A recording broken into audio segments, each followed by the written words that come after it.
l'album Mi-Ange Mi-Démon et il y a une potentialité sur les plats bénéfices aussi, tout le monde orchestration sur les plats pondération, les musiciens vont jouer Mituka.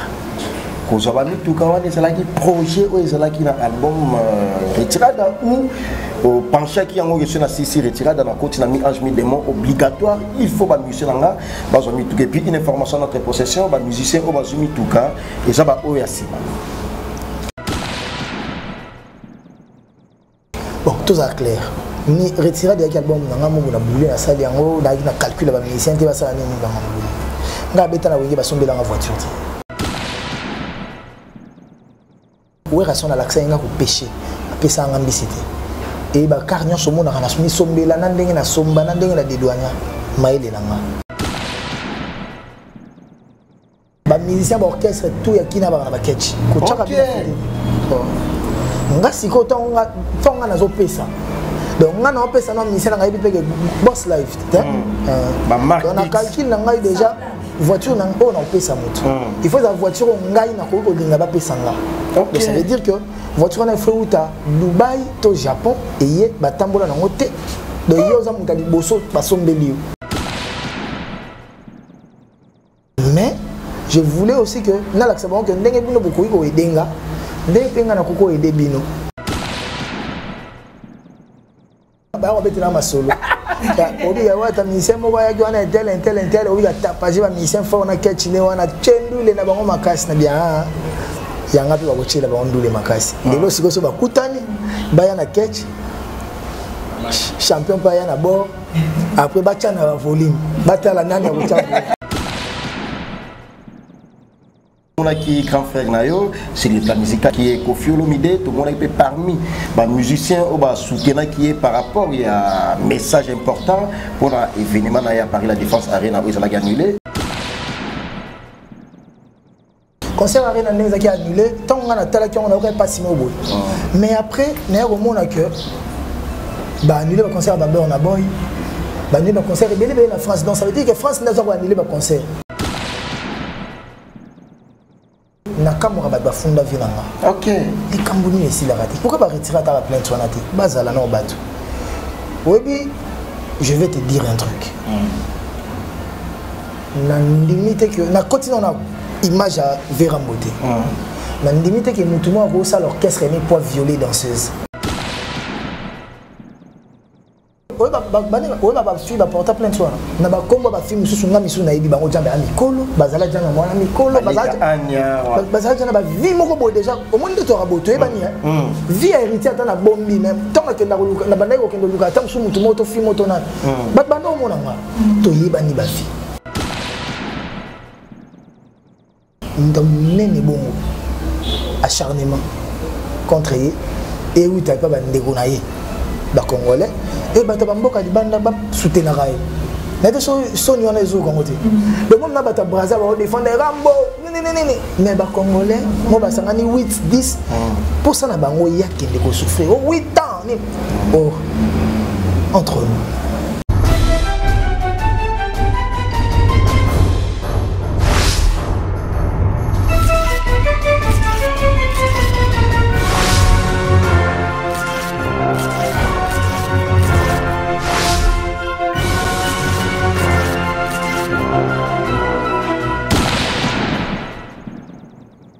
Alors, fidèles internautes, en tout cas, nous sommes Clévoix.com, la chaîne d'actualité de l'information, ensemble avec les vôtres et Bakali Prince.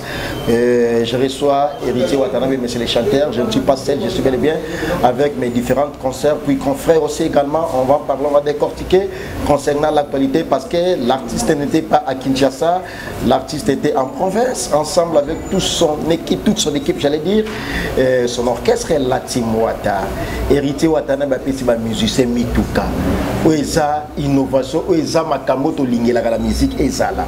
Parce que moyen de transport, ça facilite aussi les histoires, ça facilite aussi les choses. Les lots Oyoyo, tout le monde orchestre héritier, Bango Bakomina va véhicule. Félicitations l'artiste. Merci mon patron de la nation, Tonton Manamanga, puis tu bosses Lady la française la plus belle. Merci Franklin Massial, la grande aiguille de Clébois.com. Merci Jordi qui est derrière la caméra. Yawili Mouché du Kodamboka Maman Émilie Nzemba, tous Pépélé Ambetolo. Merci également notre Congolais français-américain, triple nationalité. Yaouli Pensiene, le bailleur de France, champion à Dole, mon conduit à La Rochelle. Et puis merci à toi, Ya Jamal Moukouna, Iwana Jolimenga, Dani Chan, le chinois congolais. Et puis Nixon Boutique, la bière de luxe. Yafou le Luki Soumé, c'est le président. Merci à vous les Luki parce que les lots Watazoloba, les lots héritiers Watanabe, mais c'est les chanteurs à Koloba. Capitaine Mauricio, la fierté de l'armée congolaise, et puis Mokondi Chico. Bonjour Goga. Ouais, bonjour Prince. Merci beaucoup d'avoir pensé. Nabiso Presse, tout ça a représenté, mais bien représenté, en tout cas fidèles internautes. Héritier Watanabe a beaucoup plus s'est penché dans des albums, c'est-à-dire Retirada, puis Mi-Ange, Mi-Démon. Mais par rapport à l'album Retirada, un album riche, et Betsagi va concert rebellé, et Tamusayo Pemiki Yapoto, mais au moins particularité dans l'album Mi-Ange, Mi-Démon, et ça, album Moko, où il y a date Moko, où il y a tout tiango historique, date du 18 décembre 2020 et Memi Bissoti en 2021 moi Tamouké la production est belée OK pardon pour tout mais au moins le pays d'Afrique différence il y a album Retirada na Mi-Ange Mi-Démon sur les plats bénéfiques pour Nayo Ezali. Bon, Retirada de mai en 2016, je pense que j'ai beaucoup bénéficié plus que Mi-Ange Mi-Démon. Mi-Ange Mi-Démon il faut swapper temps pour que Natal mais na temps il y a ndenge bimele laki. Il faut qu'on se le dise, Mi-Ange Mi-Démon. C'est toujours attend. Par exemple, on a une année à retirer, on a une année à Mi-Ange Mi-Démon. Vous comprenez que retirer dans l'état, on avait peut-être plus de concerts ou moins de concerts, je ne vais pas calculer. Plus. Ouais. Retirer, on avait peut-être plus. Billet. Angola plusieurs fois. Ah, voilà. Il faut comprendre que période en 2016, 2017, Covid est arrêté. Ok. Les Covid est là. D'abord, comme ça, les Angolais sont fermés. Moi, on a qui est mais là, tu es en Afrique du Sud, tu es en Turquie, tu es en Côte d'Ivoire, tu es en Afrique du Sud. Déjà. Tu es en Burundi, tu es en Rwanda, tu es en Kenya, tu es en Tanzanie. Donc, on a un makambo moko boyende batinde ba yebité. Tu le ba opinion sauté, mais on travaille. Na rolo ba na yebité non na calculé ni na betaki boy ni na betaki boy. Mais sur le plan des mondes, on a clairement que Mi-Ange Mi-Démon et l'équipe. Ndenge démon des allélis. Voilà. Mais ce qu'il faut comprendre autre temps autre mœurs, sorry. Tout ça la période pas Covid. La période où on beta sous musique te ba kangaki Congo to beta souté. Donc tu vends là qui ba 2-3 mois to beta raté. Mais pendant ce temps-là, et pendant 2016, pardon, 2017, Marambouane les a quittés. Donc là, on subit année 2020, mon bimbato bêta musique.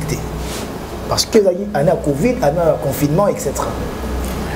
Concernant Gaël Chouga, c'est important, mais au moins, on peut s'approfondir pour Nayango. L'album Mi-Ange Mi-Démon. Et il y a une potentialité sur les plats bénéfices aussi, tout le monde orchestration. Sur les plats pondération, les musiciens vont jouer Mituka. Quand on va Mituka, on a un projet où il y a un album Retirada ou penché qui a un sissi Retirada dans la côte de Mi-Ange Mi-Démon obligatoire. Il faut que les musiciens vont Mituka. Et puis une information dans notre possession, les musiciens vont jouer Mituka et ça va au Yassima. Bon, tout ça clair. Mi Retirada de l'album, on a boulé la salle, on a calculé les musiciens qui vont s'en aller. On a bêta la wenge va somber dans la voiture. On a vendre tina ndo réseau na fona somber la musicien voiture. Parce que on a comme ça musicien fainéant. On a ouais ration na l'accès on a pêcher. Après ça on a ambicité. Et ba carnion somo na kana somber la ndenge na somba na ndenge na dédouania. Maile nanga. Na ko bomba mbongo nanga. Malgré que on a une boîte le mais nabi ko bomba là pour que na s'imposer. Mais Canada ça là le roi. Et je demande bon côté ça là il moi facilitement mes belles. Bon quand on a sombé ba voiture na poto ça. Aux adawata. Oh, même mutu wana o azawata te wana ko comme avec plus que wata. Est-ce que on a na lelo na respect ça ba voiture. OK. On a bundi na koma o. Donc mutu wana pe na ba condition na ko bunda. Mutu wana pas bunda ko mona ke eza na normal et facile. Plus important ezani tant au sali album na pensaka pour sa champion voix luna manzeku ba voiture tant on a que voyage na ba musicien Natalia ndé ba musicien ba se donner ndé na ko changer likanis na bon ça va bon ba concert tout au beto na ko lia l'art bon on a tout il faut na pesa ba musicien na sombe ba musicien ba voiture souvent il y a ça là au bon et en plus moi je m'étais décidé na OK était jouer la musicien catch IST On a quoi vendre on a vu 2000 moi 3000 entre nous hein na mona mission de ba otambo ba catch ba nini on est de moni bina fina face ba catch yokanga kocha bina filé wana bina ndeko pale wana na massa wana frère ba musicien ba orchestre tout ya kina ba na ba catch kocha ka bina filé nga siko tonga nazo pesa donc nga na pesa na musicien nga yebi pe boss life ba marque on a calcul na ngai déjà voiture na on a pesa moto il faut la voiture ngai na ko linga ba pesa nga donc ça veut dire que voiture na faut uta Dubai to Japon et yé ba tambola na ngote donc yo za muta liboso ba sombeli et tambola te dans 0 km 0 km on est tous comprendre très bien ba voiture na mona na kitaki na conteneur na payant moi qui ba kitchen na conteneur na payant pour na pesa ba bon ko beta to loté mais baza bato nga na porteur na moté malanga na ngai na rendre ba moi sincère et ça par rapport à mutasala ki boye nga na sali boye te champion voile na manzeku spécialement champion voile mutakomela nga nzembo Sid Boy OK manzeku mutakomela nzembo Ivre d'amour et soki na bina pesa ba mbonga nzembo bateka nzembo ta $500 na ko zo moka lo ba parler na ti ba lo mo mukete 200 500 et si na leki na nga mais je voulais aussi que na l'acceptation que ndenge bino beaucoup ko edenga ndenge penga na koko ede bino et nga fona lukana nga tonga na ede muninga na kotsa muninga nyongo na celle la mutu plus que oya ko kanisa na ko saela donc voilà japonais jipo na nini japonais mutabeta générique mutabeti pe abeta d'un moment album na générique na lingaki na la qui sait que même si on a qui retard mais na zoaki na yaya na zoaki na nos frères na zoaki na ndeko ami et kopona et pas na ngezarate exemple bête babibas na ko baba voisin na bisoté mais na bakar bazoy bakar donc on comprend que ngana na ndenge na mona monela moki donc ya on a pissé bon bakar pissé bon pe bakar po la mission na ngato ba bimaka aba okendo changer l'art na coin bakabola ngala ba mission ba kesa msuba landa ba ba kecha ah nani ni mwana mai wana ba kesa ma voyage rato ba kesa kin ba musicien ka ba on betela ma solo ya obi ya wata musicien mo ba ya jona intel obi ya tapaje ba musicien fort na ketchine wana chendule na bango makasi na bien ya ngapi ba kochela ba ondule makasi lelo siko so ba kutani ba ya na ketch champion pa ya na bord après batana volume batala nani ya en tout cas merci par mais parce que nous les le Congo est là esenga bon bona ngana na mutu ya keba na mo spiritas kana ko vanda be bona ibon ça va ba voile biloko bozo ga na simi na mte bozo msate tete rien on a mikanda ba voiture na bango bondongo et kabe ya hérité to bondongo hérité zate wate za kombo na bango OK na somba yango na kombo na ngati donc ata champion longo orchestre na lelo c'est ka longo akela karna différence po isaïe différence déjà nga na ndenge na mona mokili donc nga bon tu vas bien nga décamètre dans tina. Merci beaucoup. Dernière question parce que la combien 20 bon ça va 20 c'est payé là. Molo. Merci beaucoup.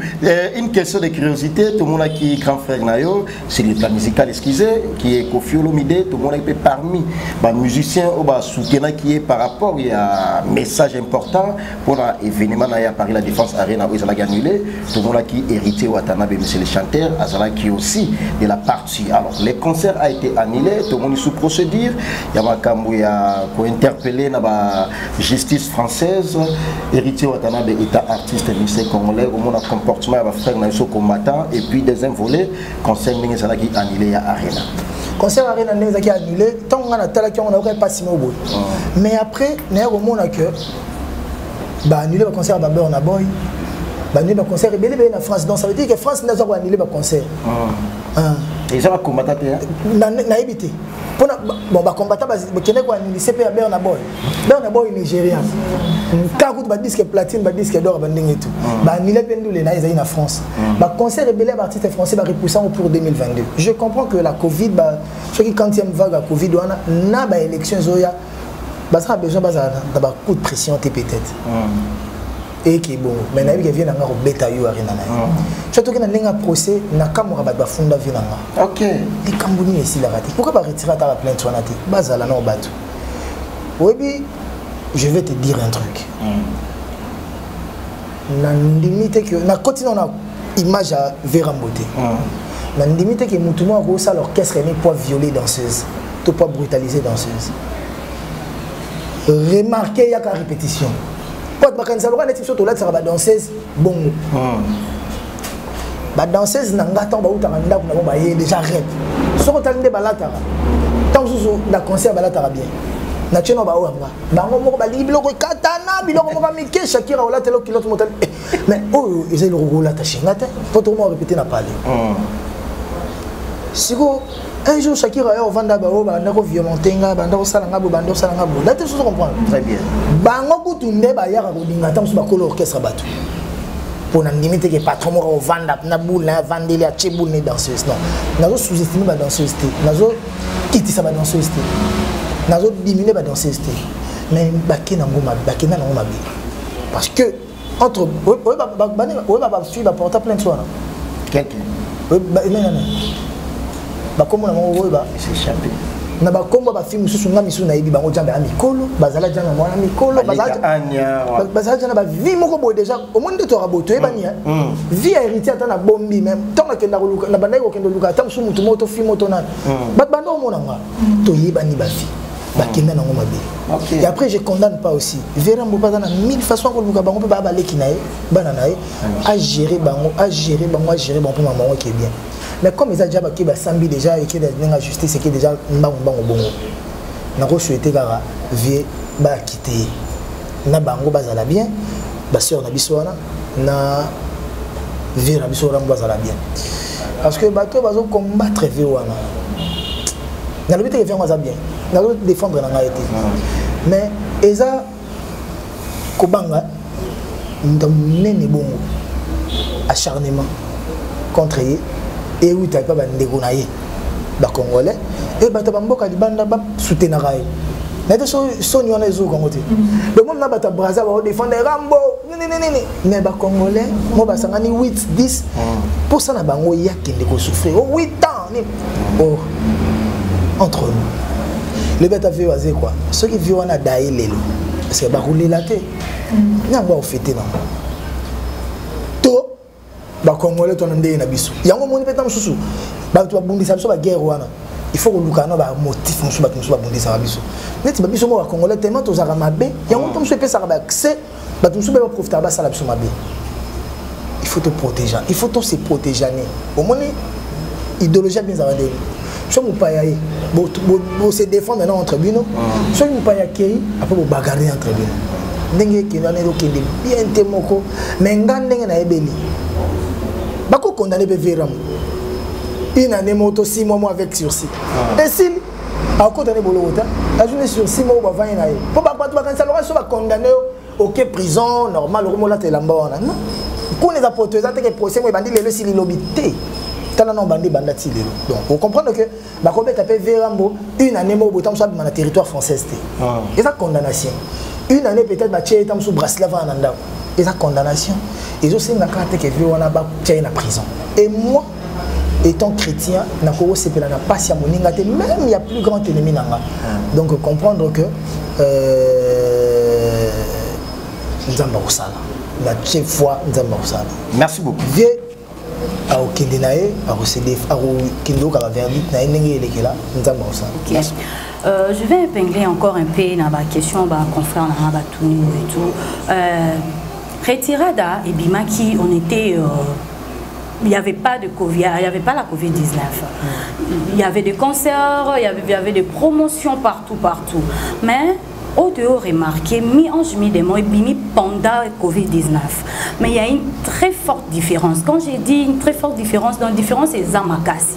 Niveau mi-ange des mots au bêta, niveau au retiré des bêta maki, c'est vraiment différence. Donc il y a Toro le bakino, il y a la nuit et le jour hein, et tout. Qu'est-ce qui fait qu'il est bêta makasi? Vous avez ajouté l'intelligence. Ou bien vous avez amélioré, ou bien et l'autre on y a baki sami makasi na mi-ange. C'est ça. Si quand on a bangé en Zambie, parce que en Zambie on a goué bandeni bas écrit en Zambie et quoi créer. Balobara le voix du Seigneur sont impénétrables et ils ont incompris quoi. Donc on comprend dans côté. peut-être bato basepeli na banzembo wana koleka oyo liboso nga naza mosali soki nasali nga na travailleur nga na groupe bato na travailleur na bango moko kuta aza wana Jojo Lina baza bato tovanda tobuleli bagombe na gombe wana BM wana désolé banzembo ebele na bavigas venanga vigas twana bantimo baparadoxe twana bapeti na biglos na bachampion voix nga na travailleur mais tu sais musala ya makasi ezali nzambe nga na sali na travailler na souffrir nzambe wa mona parce que lui il a dit que tu mangeras par la sueur de ton front et musala soit dur labeur il portera fruit nga na sali na boaki na marché batu basepele nango kolega o aliboso nga na olobale batu nga te nga saka musique pona ko shinga te batu basaka musique pona ko shinga bango tuna bango basalia musique otap na 20 CD vendus 20 CD vendus, on a 20 camarades mais oh ayembeli tam sur 10 on a une curiosité bande ko ba mama na papa bande ko kuta pesa ba CD maintenant ba fumula ngata ba o ka gombe na gombe tia o ka nzembo na problème donc on comprendre que musique est dans la ndenge na mo nga na sala rapport na batu na sala rapport na ngate et ceux qui battent sepeli tam et alors on a mis nzembo nga misa ba nzembo na ba te que BMD aux la meilleure chanson ya retirada na ndo tshela mutema na ba nzembo mususu ba fiction bani mais donc beti BM kanga et déstabiliser tout album pour battre balingai BM kaka bon beta concert pour battre balingi ba BM 2-3 fois ba DDD ba tout en noir ba beti faux et beta pe ba j'ai mon mari et beta mais BM ezaki na level mususu tout ce qu'on a bagité nzembo na kobimisa na koboaka na terrain et dans nzembo mo chanson mon être et dans nzembo na mbeli mutute pardon na mbeli ba femme après ba nzembo ba rumba et ko ma jour moko ba potana voilà et après volume de dans l'esprit comme BM na été sur dans ce qui le revient à Charles Nzembo né nzembo na ezaki na volume D et bimi 3 mois après mais à côté il se soukara na bangi alingi kotika te. Vous comprenez que BM est que mon patron, mon boss. Donc vous comprenez que BM est que. Oui, une petite dernière question. Je finis dans 10 minutes. Donc tu comprends que c'est parti. J'ai pas le choix. Batumba Ponara. Donc comprendre. Watanabe. Il y avait plein de chance, on le sait nous tous.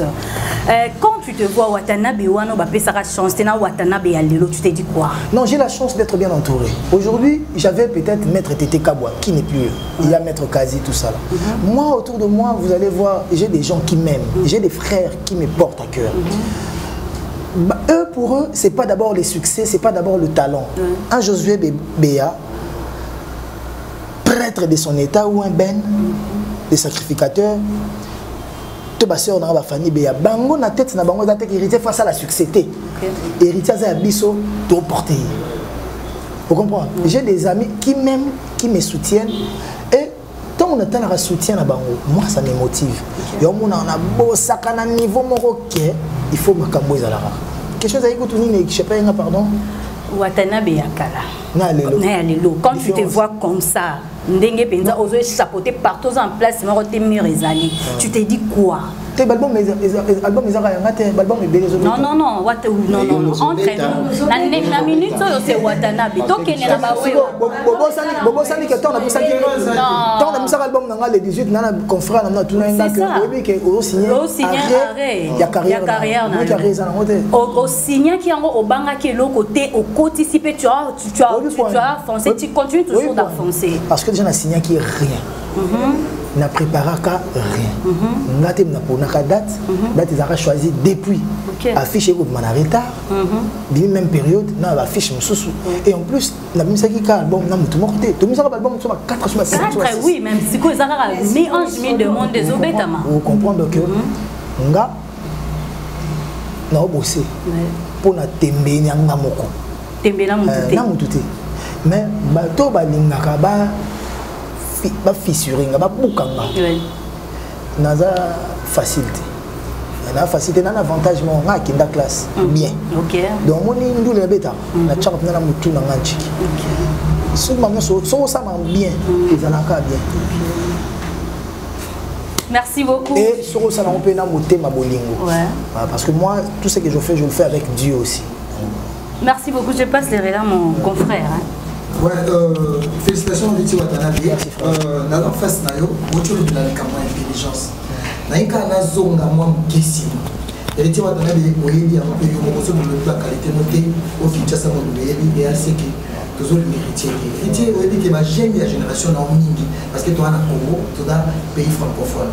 Nous avons une tournée qui est en Afrique. Pour une élection, ma génération n'a pas bango français mon boulot mais comment on a une intervention là et quand tu as aussi intervention on a TV ça parce que mon attaque magazine on a tout qui m'attend pour se documenter la moni artiste de la République démocratique du Congo il s'exprime bien en français et dans les pays francophones on est bien on est délai par dans la vidéo ma gafa mais on n'a jamais eu vidéo mon co héritier Watanabe à le dire la place là.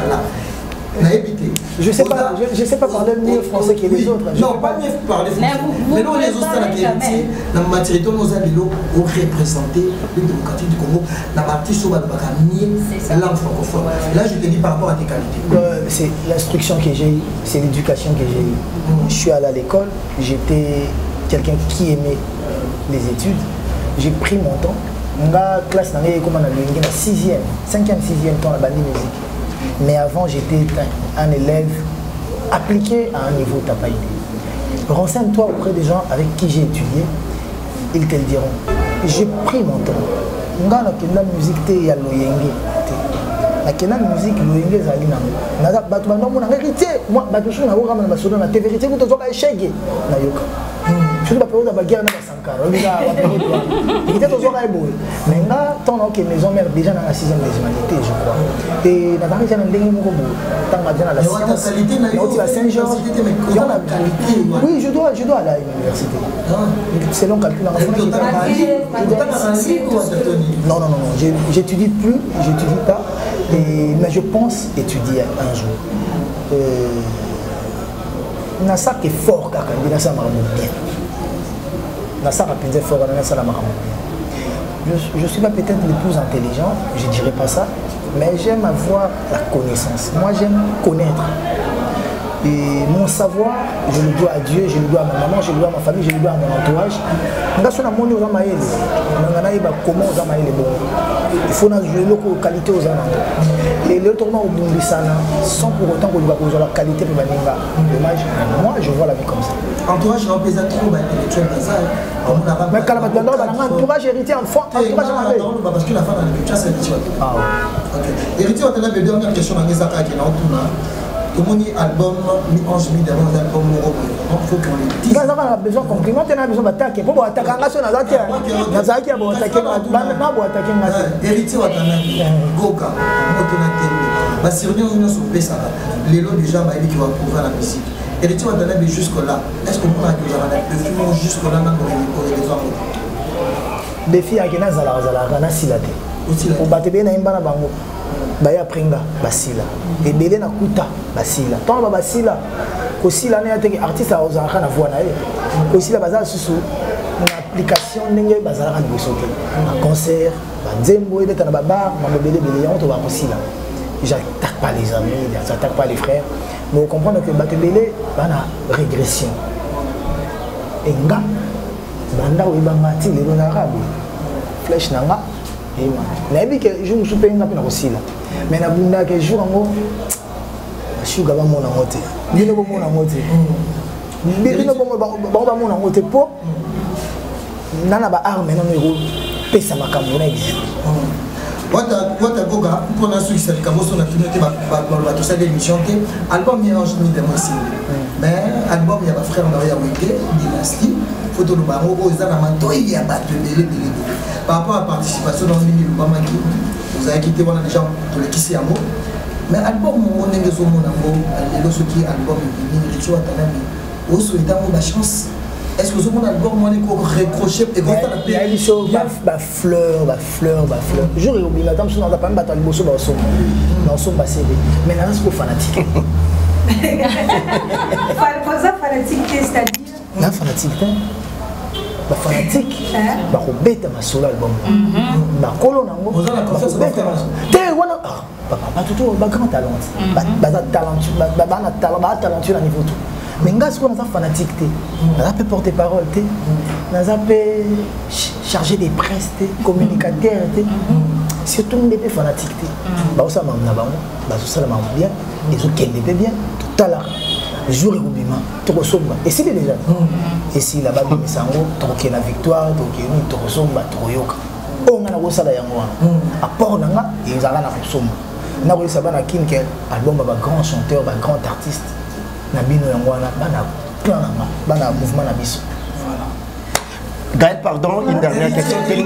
S'il vous plaît, non, Peggy, pardon, une dernière question parce que ceux de tout le monde pour le plaisir, il y a la team tout la spiritage la biso. Non, ils ont par rapport à générique générique et la générique au bas la team Watabana besoin d'un éclaircissement pour la yango et tout le monde a album tout si pour ça l'angoté moins d'une année mais au moins largué biso du sous générique et puis deuxième pour la question tout le monde qui s'injura au matissé avion à mata avion et à lobby que non et senga qui kakawata longa maison mère pour que amata avion à que les photos à Côte d'Ivoire et ça concurrence loyale ou au salaire pour le lobana qui s'injora que non va côté la voyage non soyaki ya sima qui s'injora moi mon antenne aéroport allez mbaki na déjà voilà donc comment nga na nommer meka et dans monde nanga surtout aux arabiens c'est le long on a repé sa pays en voilà et ça la moins facile hein. Et pas dans la calculation, sur le temps. Peggy, ça la valise, tout bois, ça la test Covid, ok. Comprends? Donc voilà. Et album il faut tout ça clair. Voilà. Mais éviter le roi de la forêt à porter bien l'album. Au moins jour album le roi de la forêt album moi et change à paix. Et album est en bête en danger. Tu vois des showbiz ma boîte danger. Mais maintenant album le roi de la forêt la banca qui album ya moi na bino yango ya ndeko na bino yango ngamona mona peke évolution comment on est sous merci dans le roi de la forêt na soutien na ok générique Woso non Woso déjà c'est là qui tous là tout ça la clip nango nango c'est la HB akoma libre après tout ça clip nango et album et single et ça est logo bon beti ba rumbe c'est belé il faut vous appeler na bloc ba 7 na bloc ba 7 les amis qui et on a tu as une pression merci beaucoup et puis il y a le générique à mon plan au niveau d'ensemble au moment où les autres aussi les autres on a un programme il faut y mettre la main nani le soir tout le monde est sur Fabrice c'est single il y a déjà abimisi ba générique et il moi belé tant aux yeux sur par rapport il y a des défis mais oui nous là défi la défi on va balancer pour ils sont lancés on dirait que bon on peut pas défi musique peut être bon on dirait que moi je crois que concurrence c'est au continue concurrence maman donc au limite tika là donc au tarakaka oyebi nzembo ebeta koleka bm na gombe lelo na kino wana ça marcher les c'est concurrence na tiki batuka babunda na yango ti concurrence te wata aux autres récompense pour l'album ba récompense parce que vous avez nominé éviter ça vous avez nominé cette année wa mais plus on wa nominé ba on mina wa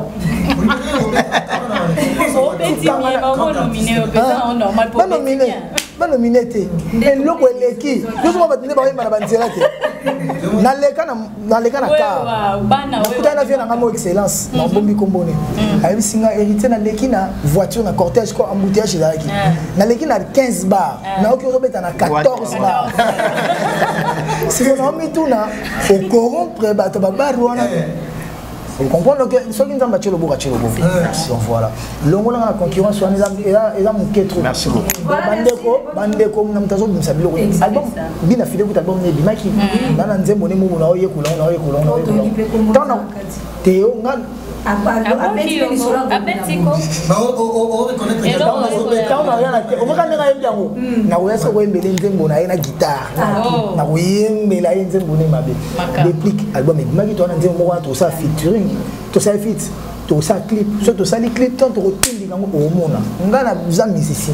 les restes de concurrence on a la musique fabrication la musique yaye donc on a musique yaye on a la musique pe yanga dans les restes nous avons pour la biso tout le soleil, lui, pour tout le monde. Alors, merci en tout cas, vous avez suivi l'artiste héritier Watanabe, mais c'est les chanteurs, avec une attention particulière pour les internautes.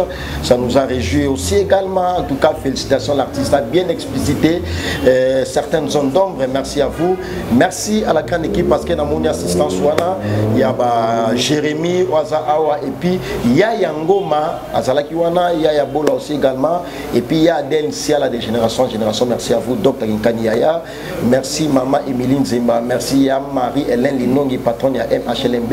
Et puis, pour votre information, prophète Israël Condé a clôturé 100 jours. Il y a jeûne et prière. C'est 27 novembre de 8h à 18h. Nakati à Saint-Etienne. En tout cas, Bozala pour que Bozala béni. Banananza Menyosto avec le prophète Israël Condé. Et puis, agent César Moko, héritier pour les gras qui simbi. Nakati à Paris. Et puis, à monde entier, héritier pour les gras qui simbi avec son agence des fret maritimes et aériennes. Tia Lelo, Ozwa Lelo. Tia Penaga Lelo, Ozwa Lelo. Tia Kolelo, Ono Sonotina, Ozwa Lelo avec héritier Poma, les grands qui simbi. Champion Adol, Naya Willy Pensiene, Baza ensemble de Nanga. Et puis Maître Zulu Fighter, Mutasimbi, Lema Mobima, Maître Zulu Fighter. Au Meki Ngai, au Koutani Naï. Merci à toi, encore une fois de plus.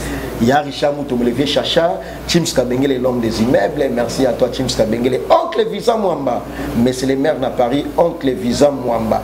Junior Yombo, Azalaga, il y a Gisèle Zina Nde, il y a Junior Yombo. Fomona Bolingo Yakitoko. Merci à vous, Jean Zola. Modema Patricia Massama, Madame Jean Zola Boss. Merci à vous, Jean Zola Boss. En tout cas, j'espère que vous étiez tellement nombreux en train de regarder Prince Bakali ensemble avec mes concerts et confrères. Héritier Watanabe qui était notre invité, il a parlé, il a explicité, il a aussi soulevé des points importants. Merci mon patron de la nation, Tonton Manamanga, puis tu bosses Lady la française la plus belle. Merci Noël Kamal et nécessaire Yambo, notre congolais français-américain, triple nationalité. Retrouvez-moi au prochain numéro avec le même plaisir. Jordan Kambala, les grands réalisateurs de la décennie. Jordan Kambala, lui, c'est mon ami de tous les temps, mon ami, vraiment, en tout cas, merci à toi, Jordan Kambala. Et pour la première fois, on a caméra humaine. Hier, à la TV, à qui fait dans Internet. Félicitations à toi parce que le travail a été abattu. Au prochain numéro, avec le même plaisir. Merci Gaël Chouga Chougaskin. Merci.